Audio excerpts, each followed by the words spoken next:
e atualmente sou professor do programa de pós-graduação em Economia Regional e Desenvolvimento. Vou tentar dividir minha apresentação em dois momentos, um momento institucional, porque faz parte, né? A gente está aqui representando o nosso programa, para quem não conhece ainda, e uma parte que tem as suas vantagens e desvantagens de ser o último a apresentar, né? Nos apagar das luzes. Eu fiquei muito satisfeito e excitado quando cheguei aqui no início, né, da primeira mesa, que estava tudo tomado aqui, né, bastante gente. E eu, quando retornei do FMG, em 2010, voltei para o Rio, e aí, com a formação de economia, formado no Centro de Desenvolvimento Regional, falei, vou estudar o Rio de Janeiro. E aí eu tive, as minhas vantagens enquanto pesquisador e as desvantagens. Né? A grande desvantagem é que tinha um vazio de ideias e propostas nos departamentos de economia. O que eu quero dizer com isso? Não tinha nenhum departamento ou programa na área de economia, né? No caso, a FRJ não tem essa vocação de estudar economia regional ou economia fluminense. E eu cheguei lá, me tornei coordenador e comecei a fazer um movimento de transformar, botar a disciplina de economia regional como obrigatória na grade do curso de graduação. Foi bem sucedido, eu consegui, hoje está como uma disciplina obrigatória.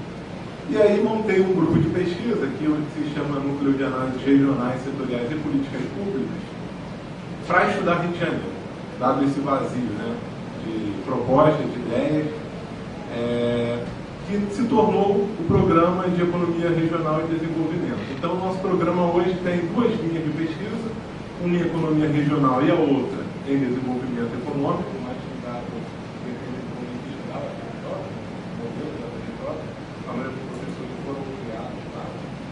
E uma linha de Economia Regional que tem pesquisadores mais diversos, de outros centros. Então, tem do FMG, de Viçosa, eu que estou vindo da COP, Juiz de Fora, então é mais diversificado. E a principal proposta dessa linha de pesquisa é estudar as disparidades regionais existentes no Rio de Janeiro.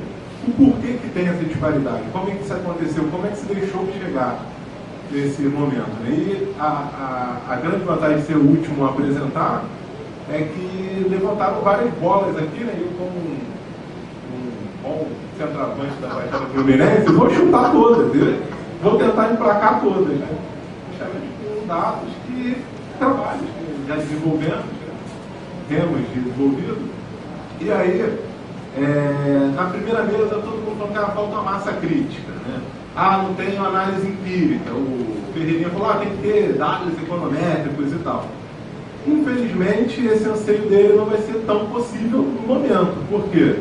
O Rio de Janeiro tem carência total e absoluta de dados. Aí eu não sei, enquanto pesquisador, se isso é proposital por conta dos agentes públicos e políticos, né? Porque se não tem dado, não tem análise crítica. Então, assim, não tem. A Fundação CEPERJ, ela tem que dar conta da produção de dados estatísticos do Rio e da formação de recursos humanos para o Estado. Na Fundação CEPERJ tinha 2 estatísticos, não sei como está hoje, dada a crise. Agora tem um, né? Então, caiu 50%. Então, assim, de 2 passou para 1, então não tem produção de dados. E aí a gente lá com os bolsistas, né, com os meninos, com os alunos do mestrado, a gente fundou um laboratório, que chama Laboratório de Análises Regionais. E estamos produzindo esses dados, ou tentando de alguma forma mapear esses dados. Produzimos já uma matriz de um produto para o Rio de Janeiro, fizemos algumas análises, que eu vou falar aqui que vão ser essas bolas aí que eu vou tentar chutar tudo de novo, e compilar as outras bases, dados de emprego. Então, fizemos algumas análises também em relação ao quociente vocacional, artigo de e tal. Então, assim, eu vou agora partir aqui. Eu faço um convite também, né, a quem tiver interesse de visitar o nosso site. Só botar PPGR no Google, PPG, o FRRJ, já vai entrar lá no site. Tem as disciplinas obrigatórias. Na pós-graduação a gente tem como obrigatória economia regional e tem uma optativa de economia fluminense também, para os alunos da linha de regional. queria me colocar o corpo docente do programa para ajudar na revista, a revista do Caderno Fluminense, colocar como parecerista, ajudar na edição, o que for possível de forma institucional. E é importante essa revista, que eu acho que pode se tornar um veículo. Aqui no Rio de Janeiro não tem nenhuma revista com esse enfoque, então algumas das nossas produções a gente tem direcionado à UF, a revista econômica da UF, mas ela não tem nada a ver com esse enfoque, o enfoque dela é teoria econômica, né? A editora lá tem liberado alguns artigos em relação à economia regional, então colocar um programa para contribuir com a revista. E agora, assim, eu vou falar um pouco dessas bolas que foram levantadas. Né? Falou muito aqui na indústria do petróleo. Falou-se muito, trabalhei,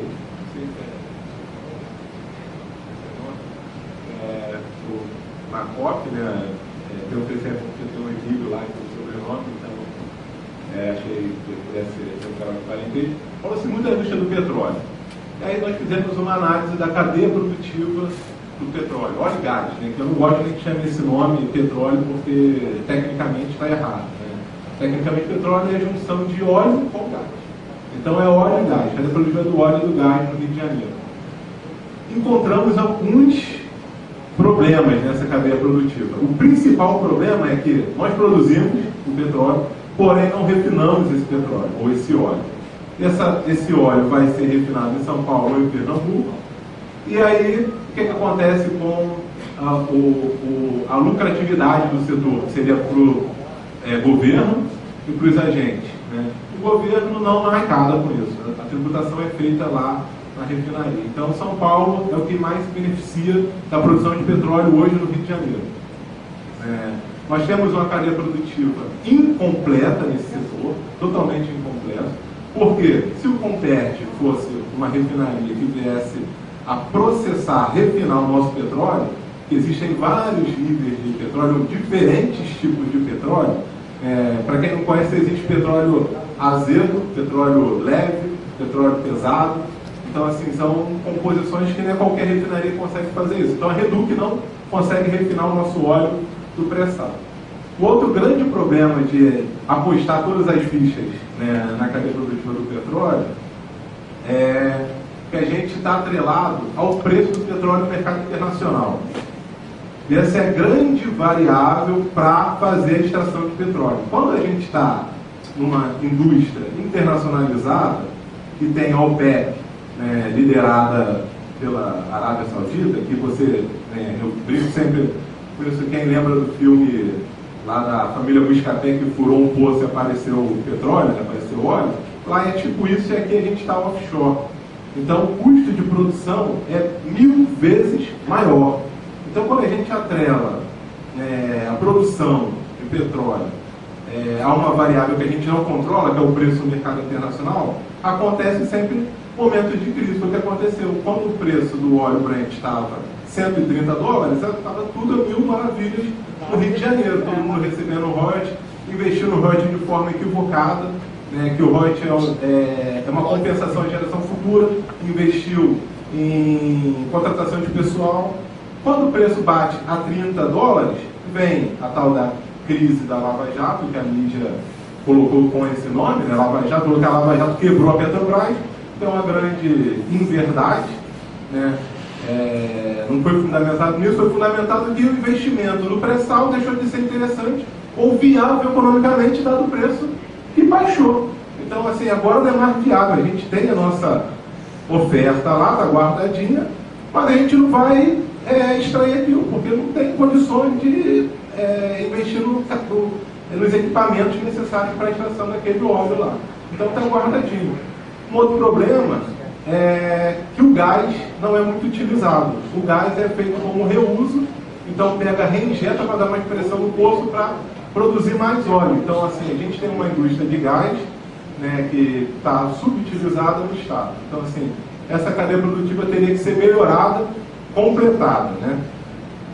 Um outro trabalho que nós fizemos foi o impacto dos mega-eventos, né? A Renata falou que existem grandes investimentos no Rio de Janeiro, eu brinco que existe moda. Sempre aparece uma moda. um negócio novo que vai ser o salvador da pátria, né? Aí os mega eventos também, vão salvar a economia do Rio de Janeiro, vamos nos tornar uma Barcelona, vai trazer investimento para o setor de turismo, os turistas vão vir, vai ficar tudo equalizado, tudo legalzinho, vamos gerar recursos. Fizemos uma análise de geração do emprego. O que aconteceu? Gerou emprego? Gerou, só que gerou emprego o quê? De baixa qualidade. Emprego basicamente setor de construção. Acabou a construção, o cara está desempregado. Aquele processo de gentrificação do Estado. É o que a gente está vivenciando nas áreas mais periféricas. Então a Muzema é um ponto desse tipo. As pessoas vieram para se empregar, a Rocinha também, a outra, né? Vieram com aquela sonho, né, do Sudeste, chega aqui, arruma emprego na construção civil, que é emprego na veia, acabou a obra, está desempregado, vai morar onde? Construir residências e procuram sempre lugares mais próximos ao centro, mas que mais baratos do custo de viver, né? Então, foi bem sucedido no momento das obras, porém não é um emprego sustentado economicamente. Acabou a obra, acabou o emprego. Uma outra análise que nós fizemos foi a análise da estrutura produtiva do turismo, e aí verificamos que existem muitos transbordamentos, né, nessa estrutura produtiva do turismo. Porque no Rio de Janeiro investiu-se muito na parte final da cadeia produtiva, na parte hoteleira, basicamente. Então, tudo que a gente tem na estrutura produtiva, vamos supor, papel, água, que é necessário, a gente não produz no Rio de Janeiro. Então, quando ativa a nossa cadeia de turismo aqui, está ativando, na verdade, né, como a outra professora brincou aqui, né, os alunos brincam, você é muito nacionalista em relação ao Rio de Janeiro, né? Rio de Janeiro acima de tudo, né, ativa Minas Gerais, que está produzindo água, sei lá, papel, e não está ativando aqui no Rio de Janeiro. Então, assim, a maioria dos estudos que nós fizemos é que as cadeias produtivas no Estado, elas são incompletas. E aí, como a mesa diz que tem que deixar uma proposta aqui, né?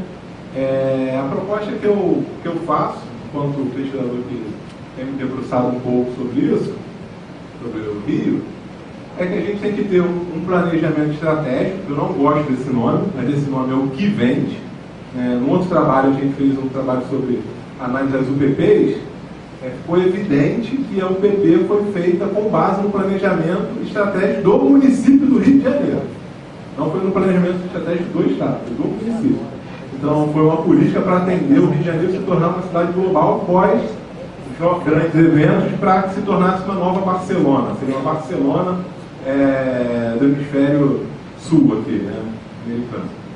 Então, planejamento estratégico integrado entre sociedade civil, academia e poder público, de modo a conhecer as potencialidades do Rio, para propor políticas públicas ativas do tipo top-down, ou seja, conhecendo o que as pessoas ali fazem, quais são os meios de relação, e disponibilizar os equipamentos públicos para essa região. Porque a região metropolitana carece de tudo. Tirando o município do Rio de Janeiro, você vai a cidades muito próximas, como o Duque de Caxias, que faz fronteira, você chega lá, tem um grande PIB, chegou a ser o 8º do país, mas não tem equipamentos públicos. Não tem saúde, não tem segurança e não tem educação. Ou se tem, é de baixa qualidade. O Gadelha falou da saúde, e a saúde, de fato, eu acho que tem que ser pensada nos complexos de saúde. Então, não pode ser pensado cada município ofertar o seu UPT ou o seu pronto atendimento. Tem que ser uma coisa mais integrada na forma de um complexo, baratear os custos. A região metropolitana do Rio de Janeiro é muito integrada. A gente não sabe quando saiu de uma cidade e entrou na outra. Então, assim, é muito integrada, né? Se quem pegar um ônibus para Queimados, por exemplo, não sabe quando saiu do Rio, entrou em Caxias, entrou no Rio de novo, entrou em São João de Meriti, entrou em Belfor Roxo, depois entrou no Arcoaçu, depois entrou em Queimados. Pelo menos vem uma plaquinha lá falando assim, bem-vindo a tal município, a não ser Belfor Roxo. que está depois do Carrefour ali, tem lá um bem-vindo da Belfor Roxo. Tirando isso, não tem, então, políticas integradas, né, complexas de saúde. E a indústria 4.0, eu acho que o Rio de Janeiro pode contribuir sim, mas vai ficar concentrado mais uma vez na cidade do Rio de Janeiro. Porque os grandes centros de ciência e tecnologia estão na cidade do Rio de Janeiro. Só que tem uma oportunidade aí estratégica. Eu acho que é a seguinte: a gente pode qualificar dentro do município do Rio, porém Rio de Janeiro não tem espaço para crescer. O crescimento tem que se dar na Baixada Fluminense, porque lá existe ainda terra para crescer. Não tem o aparato necessário. Não tem energia, não tem internet, porém sem terra. Se chegar uma grande empresa, tipo isso, porque eu lá em Seropédica eu vi uma P&G chegar lá. Eu falei, que loucura é essa? Uma P&G chegar lá com uma planta gigantesca. Então, o que acontece? A P&G viu que lá é um ponto estratégico, nodal, para a logística dele. Ali está próximo ao Arco Metropolitano, que tem saída do mar, está na Dutra, está na 040 e na 386, que é para Petrópolis. Então, está ligando os eixos no Sudeste. Então, ali foi o ponto, se quiser lá aquele de localização, vai encontrar a Seropédica como um ponto desses, um ponto importante de logística. Então, assim, a gente pode se aproveitar de capacitar no Rio, porque o Rio não tem lugar para crescer, e aí vai crescer em outros lugares. Mas aí tem que estar tudo organizado, né, planejado, entre os prefeitos, que aí é muito complexo, né, o colega sabe melhor do que eu, que botar prefeito para conversar ou secretário para conversar é muito complicado, mas eu acho que é possível, é complexo, mas é possível. Então era essa a minha explanação. Obrigado.